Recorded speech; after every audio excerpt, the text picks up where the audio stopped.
Bismillahirrahmanirrahim. Assalamualaikum warahmatullahi wabarakatuh.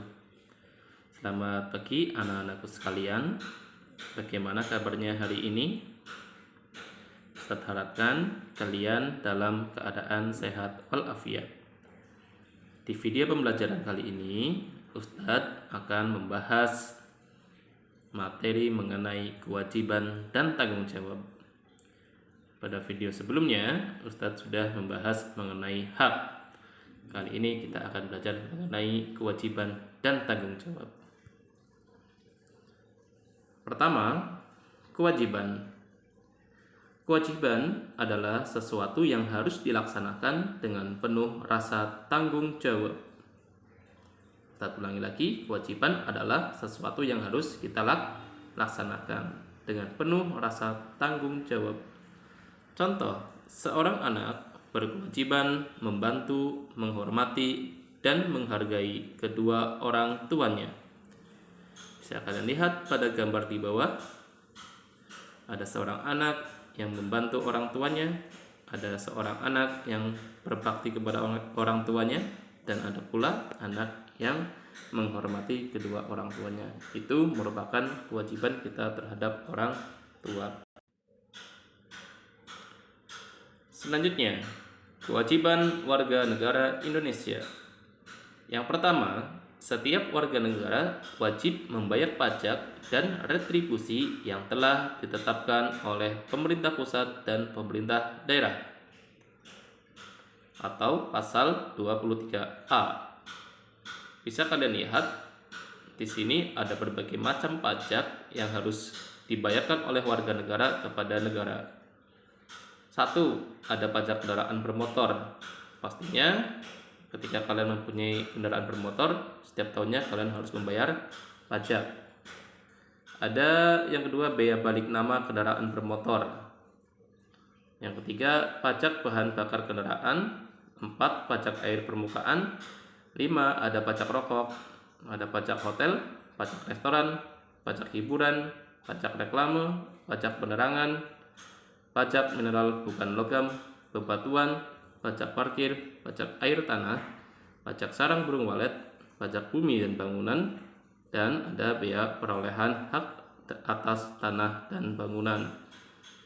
Jadi, sebagai warga negara yang baik, kita wajib membayar pajak karena pajak akan digunakan untuk pembangunan negara, yaitu berupa pembangunan fasilitas umum seperti pendidikan, sekolahan, rumah sakit, jalan, dan lain sebagainya.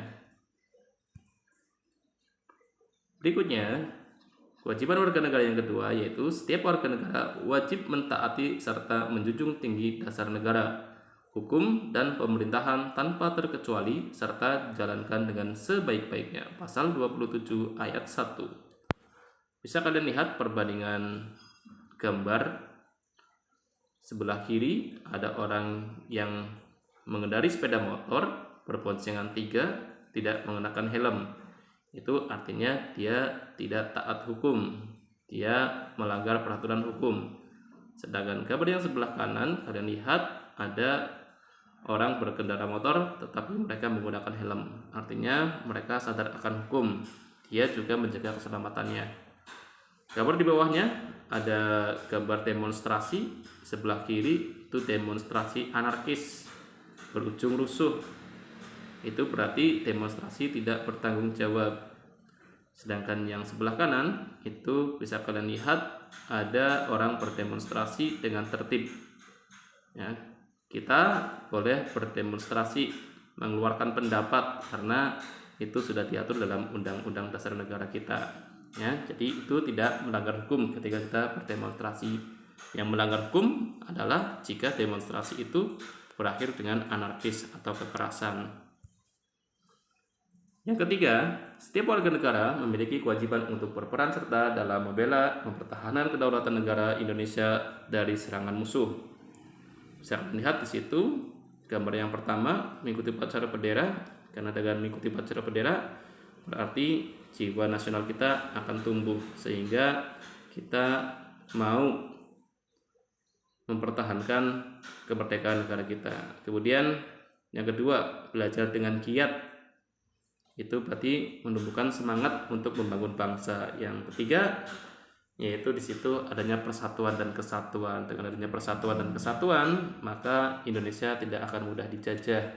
Ya, Indonesia akan aman dan tentram karena warga negaranya akan saling menghormati. Yang keempat, setiap warga negara wajib untuk menghormati hak asasi orang lain dan menjunjung tinggi moral, nilai agama, keamanan, dan ketertiban umum. Gambar yang pertama, di situ ada jalur kendaraan dan ada jalur pejalan kaki. Maka sebagai warga negara yang baik, kita kalau misal berjalan kaki ya harus di jalur pejalan kaki. Ketika kita berkendara motor, maka menggunakan jalur sepeda motor, ya. Jadi kita misal berkendara menggunakan sepeda motor atau mobil tidak boleh naik ke trotoar karena trotoar itu merupakan hak pejalan kaki. Gambar yang kedua, di situ adanya kerukunan umat beragama yang saling menghormati sesama umat beragama yang lain. Yang kelima, setiap warga negara wajib turut serta dalam pembangunan untuk membangun bangsa agar bangsa kita bisa berkembang dan maju ke arah yang lebih baik. Nah, di situ setiap warga negara wajib turut serta dalam pembangunan, ya. Seandainya kita tidak bisa ikut membangun bangsa kita, ya, berarti kita setidaknya harus bisa menjaga apa yang sudah dibangun oleh negara. Selanjutnya, yang keenam, setiap warga negara wajib untuk mengikuti pendidikan dasar yang sepenuhnya dibiayai oleh negara. Ya. Sekarang sudah menuju ke wajib belajar 12 tahun. 12 tahun berarti ada SD, SMP, dan SMA. Kalau dulu masih wajib belajar 9 tahun, sekarang sudah menuju ke wajib belajar 12 tahun. Artinya setiap warga negara wajib untuk mengikuti pendidikan dasar dari SD, SMP maupun SMA.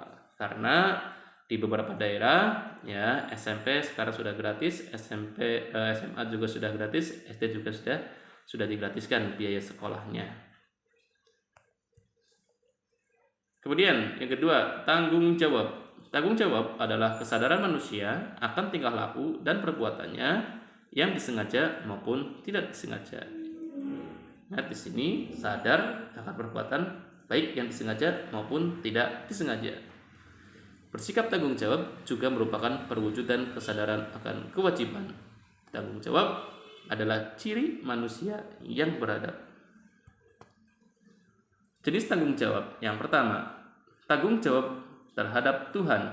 Contohnya, beribadah sesuai ajaran agama yang dianut. Di situ ada gambar menjalankan sholat, kemudian mengaji. Itu merupakan tanggung jawab terhadap Tuhan karena kita sudah melaksanakan kewajiban. Yang kedua, tanggung jawab terhadap diri sendiri diwujudkan dengan cara memenuhi kebutuhan serta kewajibannya terhadap diri sendiri. Makan itu merupakan bentuk tanggung jawab terhadap diri sendiri. Karena jika kita tidak makan, maka tubuh kita akan sakit, maka kita menyakiti diri kita sendiri. Kemudian yang kedua, belajar. Belajar itu berarti menghindarkan kita dari kebodohan, mewujudkan masa depan yang cerah. Jika kita tidak mau belajar, maka kita harus menanggung resiko kelak di tua nanti kita menjadi orang yang tidak pandai. Jadi itu merupakan bentuk tanggung jawab terhadap diri kita sendiri. Mandi itu juga merupakan bentuk tanggung jawab terhadap diri sendiri, mencegah penyakit kulit dan lain sebagainya. Yang ketiga, tanggung jawab terhadap keluarga. Tanggung jawab terhadap keluarga dapat diwujudkan dengan cara menjaga nama baik keluarga, meningkatkan kesejahteraan keluarga, dan menjaga keselamatan. Contoh di sini, seorang ayah bekerja keras untuk menafkahi anggota keluarganya. Yang kedua, seorang anak bersikap disiplin dan sungguh-sungguh dalam belajar. Dan yang ketiga, seorang ibu mengurus anak dan rumah. Ya, jadi saling berperan dalam keluarganya masing-masing. Yang keempat, tanggung jawab terhadap masyarakat. diwujudkan dalam ikut serta menjaga kerukunan dan kelangsungan hidup warga masyarakat.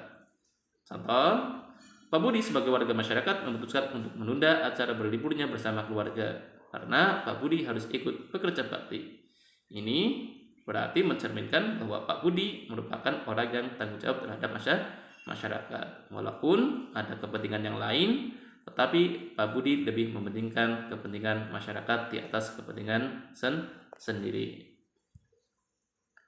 Yang kelima, tanggung jawab terhadap bangsa dan negara diwujudkan dalam menjaga nama baik serta mematuhi norma-norma atau aturan-aturan yang berlaku dalam negara setempat. Bisa kalian lihat di situ ada gambar peraih medali Olimpiade, bisa dari mata pelajaran ataupun dari cabang olahraga. Ya, itu berarti mereka mengharumkan nama bangsa, menjaga nama baik bangsa. Terima kasih anak-anakku sekalian untuk video kali ini. Ustadz cukupkan sekian. Wassalamualaikum warahmatullahi wabarakatuh.